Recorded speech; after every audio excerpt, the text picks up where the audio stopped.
Martin, a very good morning to you.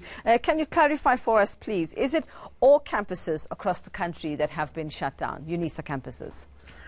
Yes, we can clarify that when it started yesterday morning, it started at our Sunnyside campus very early in the morning, but throughout the course of the day, it then stretched to most of our campuses across the country. All right, so give us some idea as to what the actual issues are. What has led to the shutdown? Well, students have raised a few issues, but key amongst those were the following. One was the demand that they had made that they needed to be provided with laptops and textbooks. They were also demanding that they wanted to be provided with meal vouchers sponsored by NSFAS. They raised issues around students who were studying for higher certificates in 2018 and demanded that these students be allowed to register for degree programs on the strength of those certificates if they had passed. And lastly, I think there was an issue around them saying that the university should allow all students who qualify to register with the institution, irrespective of the cap on numbers. So, Martin, I see that you have scheduled a meeting with student bodies over this. So how are you planning to address these issues then? Do you have some answers for them when you actually meet them? Yeah, in fact, we do. We will be going firstly into that meeting with the optimism that by the end of the meeting we would have found each other with the students.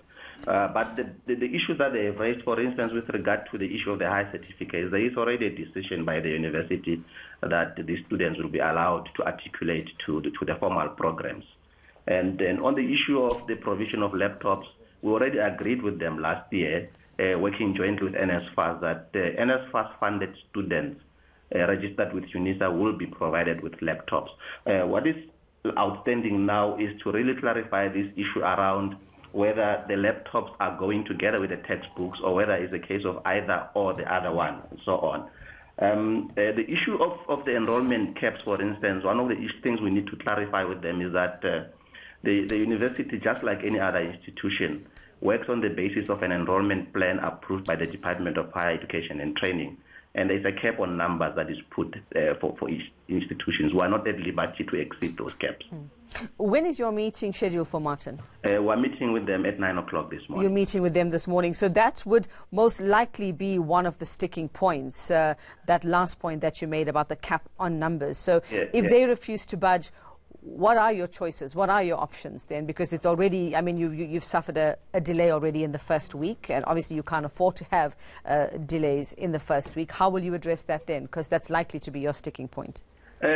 Look, I think, as I said, we will enter into that meeting with the optimism that we'll be able to persuade them that this is the route that we need to take. Because at the end of the day, I think we can only take the numbers that we are able to provide support to as an institution.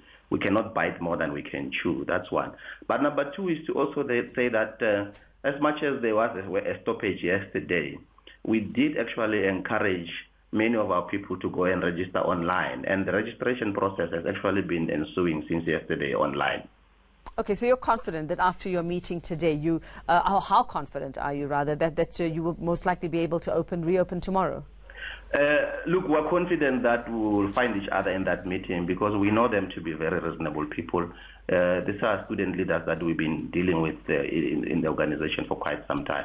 I think we will find each other. All right, Martin, from what you've been telling me, especially the issues around the laptops and things like textbooks and funding and all of that, it seems like these were things that you had decided or had been decided a while ago. So why would it become an issue for them in the first week of campus or going back, if you say that these things have already been sorted, those issues already? Yeah, hence I'm saying these are the matters that we really need to clarify with them. For instance, when you look at the issue of the laptops, we worked together with the student leaders, with the NSFAS, to arrive at the decision that indeed students registered with Unisa who are funded by NSFAS will be entitled to receive a laptop as part of the package.